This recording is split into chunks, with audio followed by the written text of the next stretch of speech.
Hello, everyone. I'm Paula Lem with Poets and Quants, and welcome to our weekly podcast, Business Casual. So I'm joined by my co-hosts, Maria Wick-Villa, who is traveling around the world. It's like, where's Waldo? Where's Maria?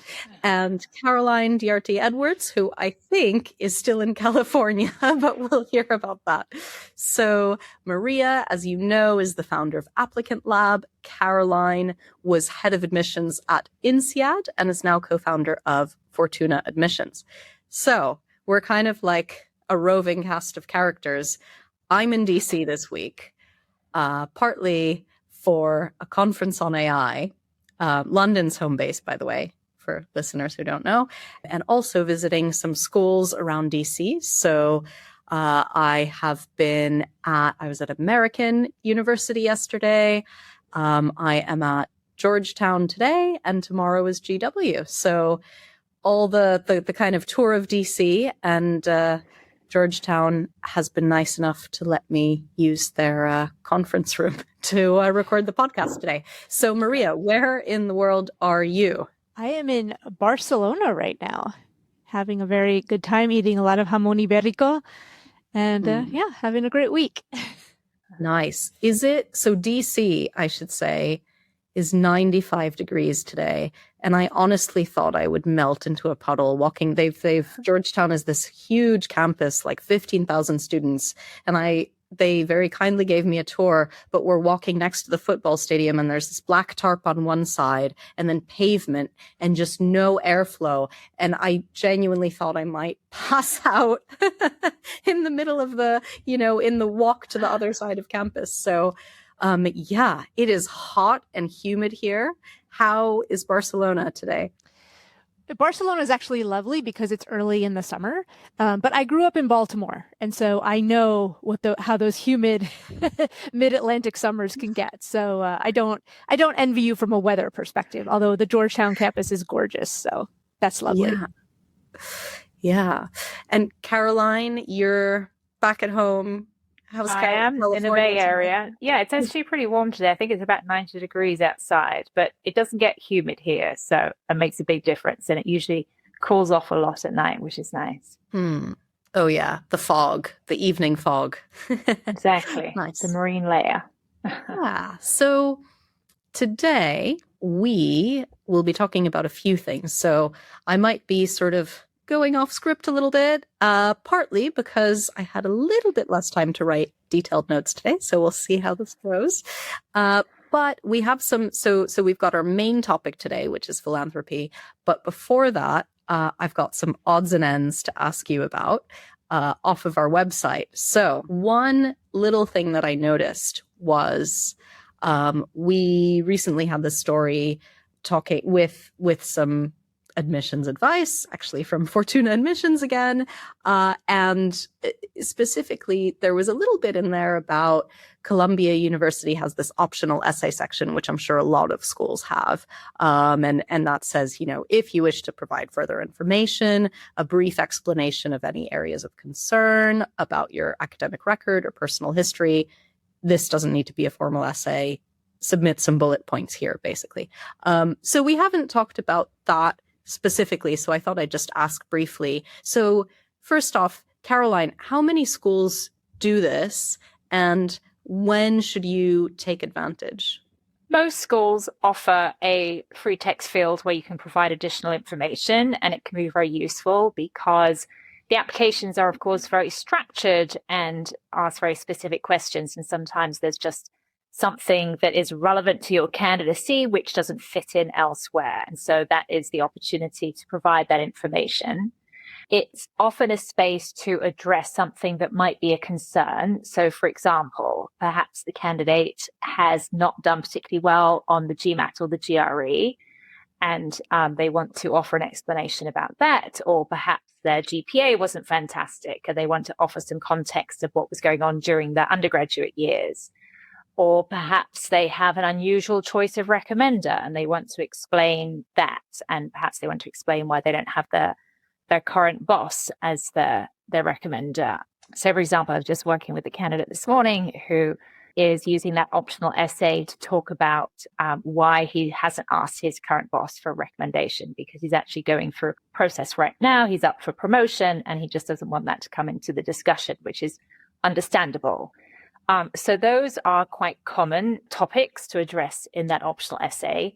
What should be avoided is sometimes candidates use it to regurgitate or rehash something which is already addressed elsewhere in the application. So it's not at the space where you should say, oh, and by the way, I just wanted to explain again about my fantastic achievement last year in this particular project, right? You probably have opportunities to address your achievements at other points in the application.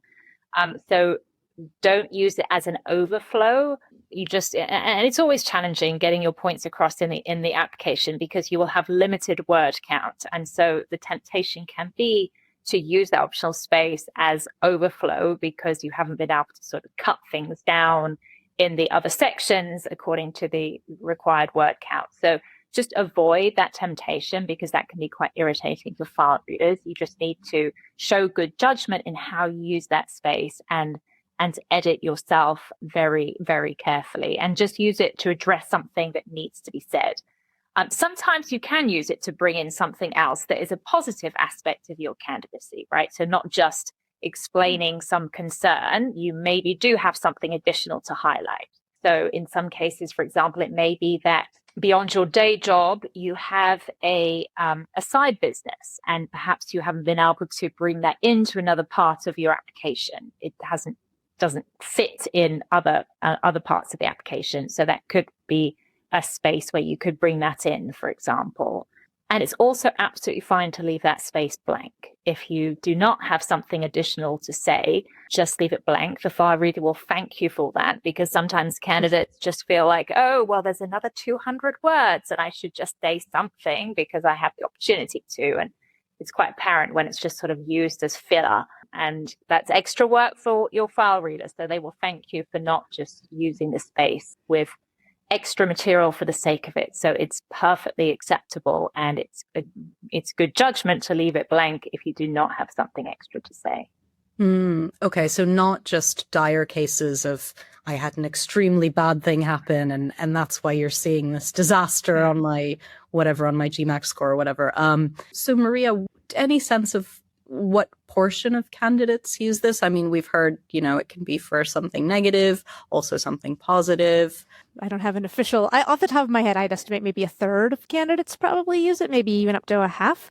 It's true that it doesn't have to be for negative things. Some schools word the optional essay prompt so vaguely that it can in fact be a place where you do put something positive about yourself, but the spirit in which most of them are phrased, they are pretty overt about the fact that this is the place where you explain the red flag or the red flags, plural, that you think we might see in your candidacy, and here's your chance to tell us why we shouldn't panic about them. That's normally the spirit in which it's asked, and I think the most common reasons that they're used is probably to explain a low GPA, and reasons why the file reader should not be concerned about that one bad semester or that one bad year that someone had in undergrad. Also, the poor GMAT score, GRE score, this is not a full representation of my academic abilities, and also periods of unemployment. So Caroline mentioned the recommender, your current boss not being a recommender. That's another one, but another a very common one can also be, I was laid off, I didn't have a job for 6 months, but during those 6 months, here's what I did, and here's how I spent my time productively. So I think a lot of candidates, especially with, in recent years, we've had people applying to business school who had COVID during their academic years, during their undergraduate years. And so maybe sometimes coming back from COVID, they might have had a bumpy readjustment back to real world learning, or maybe they lost their jobs in the past couple of years because there have been, there's been so much instability in the economy. So I suspect that the percentage of candidates who are utilizing this space is probably increased ever so slightly, but probably in a material way over the past, 5 or 10 years. Yeah. So in our next kind of bit of everything but the kitchen sink, we Poets and Quants also has this sort of handy one-stop shop for admissions deadlines. And we've talked a couple of episodes ago, we talked about admissions deadlines, so I'm not going to labor the point. But one thing we didn't talk about is next to those application dates, there's a column with where it says test waiver, and then whether the school does that or not. So, Caroline, what's that about? Yeah, so that became more common with the pandemic. So testing became much more difficult during the pandemic. And so a lot of schools offered waivers, and some schools have kept that. So it's just more common to see a waiver option now than it was pre-pandemic. So yes, you can request a waiver if that is an option. But something to keep in mind is that if you don't present a standardized test, then they are still looking at your academic ability. It doesn't mean that they're going to put less weight on your academic profile because you're applying to an academic institution. This program is very rigorous. The MBA requires strong academic skills. The pace is typically fast. You need to have strong quantitative and analytical skills and the ability to digest vast amounts of material, for example, if you're preparing for case studies and so on. And so those tests are usually a pretty good predictor of how people do academically on an MBA program. And so if you choose to not take the test or not submit a test score, then the school will put more weight on evidence of your academic ability from other parts of your profile, especially your undergraduate track record. Mm-hmm. So if you have the option to take a waiver and you have a really outstanding academic track record from your undergraduate days, and overall your profile shows that you have strong analytical and quantitative skills, perhaps that's reinforced through your professional experience, then that could be a good choice to make and perfectly fine, perfectly valid. But if you don't, then you could be weakening your case by not taking the test and not presenting a score. So for most candidates, I would still encourage them to take the test.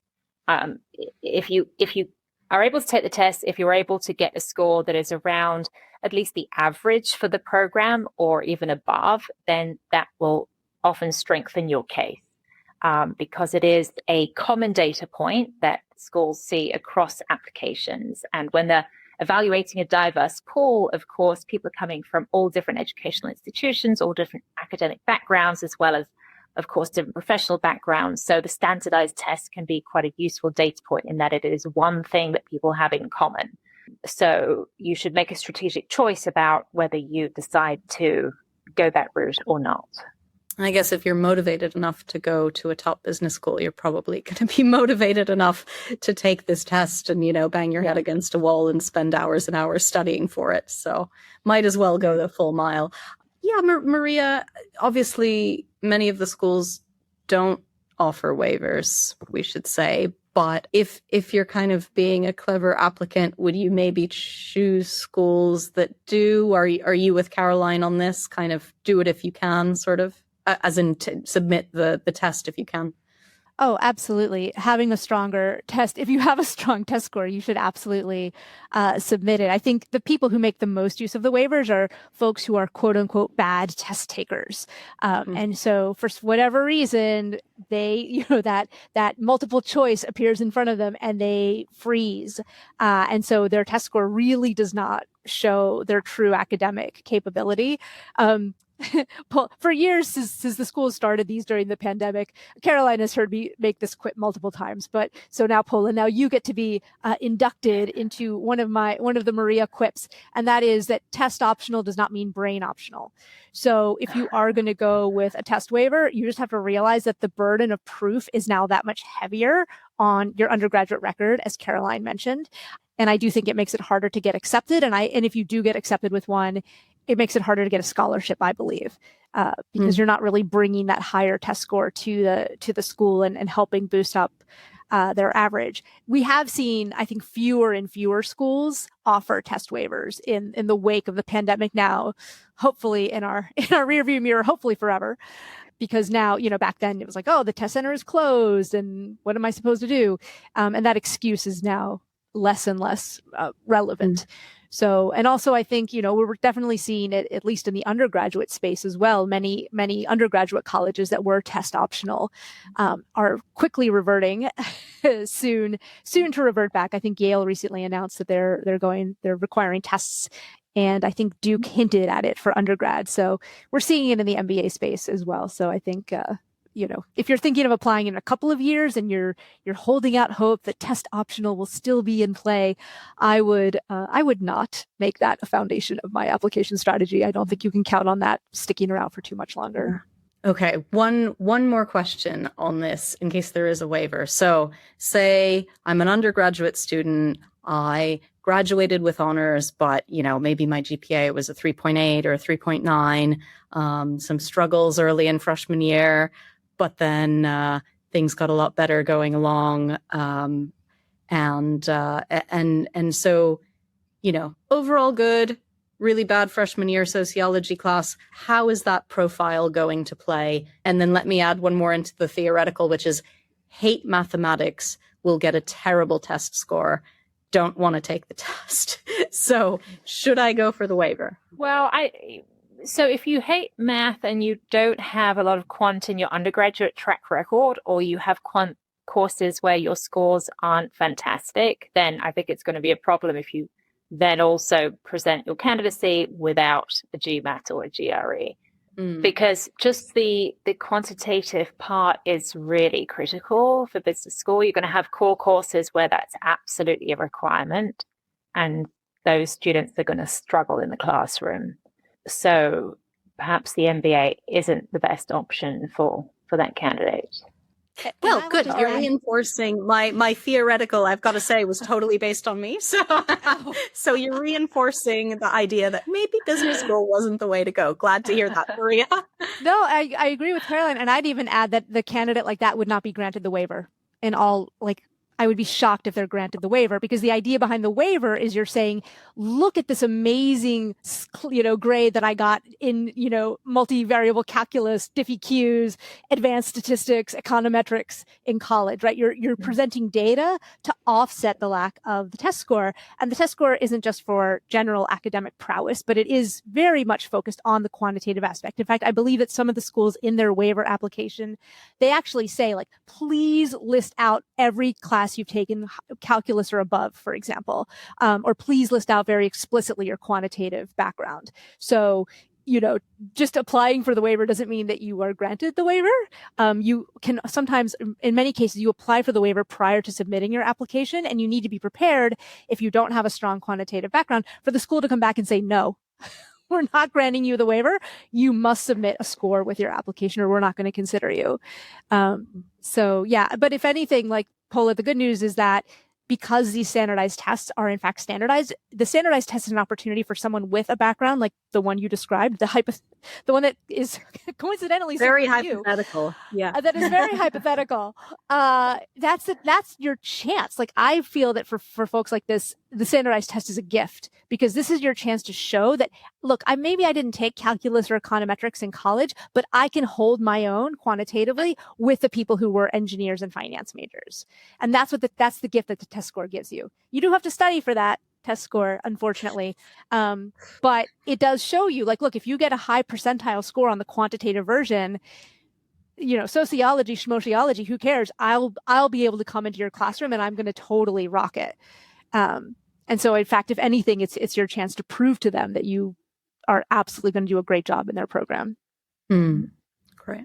All right. Well, that covers the waiver really thoroughly. I have this week in numbers 130 million, and I've done something sneaky, which is I didn't share the news story that we'll be talking about in the hopes that maybe I could surprise you both with this number. Any ideas? 130 million? Well, you did. Is it something to do with a donation? Yes, you did tease the topic in an email. So that's great. So that 130 million, that's the University of Tennessee, Knoxville has actually landed a $130 million commitment from two alumni. And that is the largest donation in its history, with 100 million of it going directly into the College of Business. So that business school gift is going into distinguished faculty recruitment, graduate student scholarships, and also into expanding its undergraduate honors program. So I should say the University of Tennessee isn't alone here. If you look at the number of business schools who've received these sorts of big gifts in recent years, there's definitely a trend of this sort of like large gift giving. So I'll talk a little bit about that, and then I want to ask you both about philanthropy in the context of admissions. So this gift brings Tennessee into that group of B schools that have attracted 9-figure commitments in recent years. We have other examples. So a $300 million gift to Chicago Booth in 2008. That's the largest ever gift made to a business school. But you've got other big ones. So you've got Stephen Ross's $250 million. That's Michigan's Ross School of Business. And then very recently, September 2025, Wharton got its largest ever gift. So that was $60 million. Smaller, but still, you wouldn't say no to a gift of $60 million probably. So Caroline, how much of an impact do these sorts of announcements have on prospective students? Are you seeing that trend in admissions where students are going, wow, these guys got a lot of money. That's kind of exciting, but also maybe has impacts on, the teaching, scholarships, etc. Yeah, I don't think it factors a lot into candidate decisions. And I guess those donations really have a longer term impact. So for somebody, for example, who's applying now, who sees that a school that they're considering has just got a massive donation, it may not impact their experience on the program, right? So it means that there's going to be more scholarship financing available in the future, but it might not actually be trickling through in the next cycle because it takes time to mobilize all that money and start figuring out how you're going to allocate it in scholarships. And then some of it will probably be going to other things like faculty research, faculty chairs, and so on, which is great for the school, but it might not actually impact that student's experience immediately. Now, what it does mean is that people really believe, or at least some of the alumni really believe in the school and the future of the school, and that the school is probably on a positive path, right? And so it's a fantastic signal of the underlying quality of the program, of the community, and that it's heading in a great direction. But it's not something that I see candidates taking into account. Of course, candidates are looking at scholarship financing. So ultimately, those gifts can feed through to scholarship financing. And that is a metric that candidates are more likely to be looking at. So they may be looking at how much does the school spend on scholarships? What is the average value of a scholarship? What percentage of the class will be getting scholarships, to understand what is their chance of getting financial support from the school. So I think those are more sort of immediately irrelevant metrics for candidates. Yeah, Maria, if you're being savvy trying to predict where you might get a scholarship, I mean, Caroline's already said, this sort of, it takes time for these big gifts to get portioned into different places and trickle down into things like, courses, scholarships, etc. But how much as an applicant can you expect for that money to actually start affecting those scholarships if it's going there? I mean, I think it would be a little bit challenging to figure that out as an applicant. I think if they, during the announcement, when they announce this, if they specifically say a certain percentage will go towards scholarships, then presumably that might actually impact as soon as the next cycle. Usually the big philanthropic gifts, if they do go to, say, start a building or start a new entrepreneurship center or fund a new travel abroad program. So, for example, University of Virginia had a scholarship several years ago donated that allows every single student to take at least one international trip without having to pay for it, right? Normally that comes out of the student's pocket. So, there's so many different types of scholarships that schools have for so many different things. But as Caroline mentioned, it can often take years and years, especially if we're talking about a building. You're not going to see, if you're applying now, you're not going to see that building probably for 5 or 10 years. But scholarships can be the fastest way, right? If some of that money is earmarked for scholarships, then you can hope that it will trickle down in the next sort of cycle. But I don't know that I would necessarily, if a new donation is announced, that may not necessarily mean anything. Unfortunately, I would assume that if I were a candidate, I would assume that it's not going to help me out, and then be pleasantly surprised if it does, as opposed to basing my application strategy upon which school just had which gift announced. I'm sensing a common thread here. I feel like expect the minimum and then be glad when you get anything more. That's the takeaway from Maria. But I mean, Caroline, you said it before, but I guess maybe it's not a direct way that this impacts you, but overall, this is kind of, a vote of confidence in the school by alums. And ultimately, like, a lot of the experience that you're buying is that alumni network, right? Yeah. So if they're being active and giving large gifts, or even, a few million here or there, like that's pretty good. They're involved with the school, right? Yeah, that's right. And it's that fundraising is really important to schools, and they put a huge amount of effort into development, as they call it, which is essentially fundraising. It's absolutely critical for the schools, because so much of their budget depends on endowments, on donations, and it's a long-term effort. And that's something that I really saw when I was working at INSEAD, that it's really about building long-term relationships with students, with alumni, because you can't go to someone who graduated 20 years ago and the school hasn't been in touch with them, hasn't done anything for them over the last 20 years, and suddenly sees, oh wow, they just they work at Anthropic or SpaceX and they've just cashed out, and wow, these guys are going to be a great prospect for us, and they can donate 20-50 million and go knocking on their door. It doesn't work like that. You can't just go in cold. So the schools put a huge amount of effort, which students and actually alumni don't see the day-to-day work that goes on. But there is a huge amount of effort behind the scenes in cultivating the alumni network, building those relationships, keeping tabs on who could be the good prospects in the alumni pool, who could be potential major donors, and all of that work is absolutely critical to the schools and what they're able to achieve. And so while these donations may not mean much to applicants in the short term, it does have a big impact on schools. I mean, you mentioned some of the transformational gifts that have been made to schools, and it does change dramatically what they're able to offer in the longer term, and the people that they're able to hire, and the programs that they're able to offer, and so much that goes into part of the business school experience. So those donations are absolutely critical to the life of the school. It's really a long-term effort, and it's not a short-term effort, and it's not a short-term benefit either. It's really a long-term gain. Mm-hmm. This is very much taking me back to a conversation I had just yesterday about this very thing. So, thank you very much. We are nearly at 30 minutes, so I will cut things off here. But before we go, what are you both looking forward to at the end of your day? I should say, I barely slept yesterday, and I'm really looking forward to an ice cold beer and then sleeping. Maria, what are you up to later?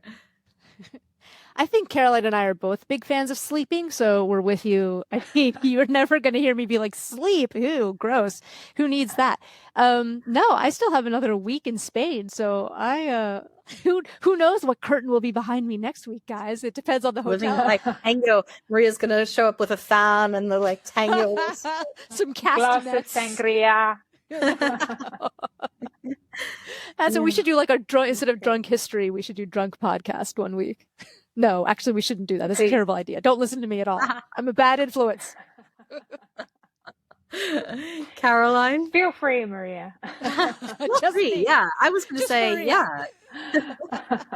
Yeah. It's late in the day for you. Yeah. So, well, today's actually my youngest daughter's birthday. She turned 15. So, and so she's actually out right now for summer counselor training, but she'll be back later. And my eldest daughter is on the way home from college this afternoon. So we're going to have a nice dinner together to celebrate her birthday later on. Very nice. Well, that sounds great. And I'm going to try and navigate the heat and survive the heat before I can reach my lovely beer, my lovely cold beer. Oh, all right. Well-deserved beer. Well-deserved. Thank you. We are done for today, but please come back next week if you liked our discussion today. Check out poetsandquants.com and listen to the latest episodes of Business Casual. Thanks very much, Caroline and Maria, and thanks everyone for listening.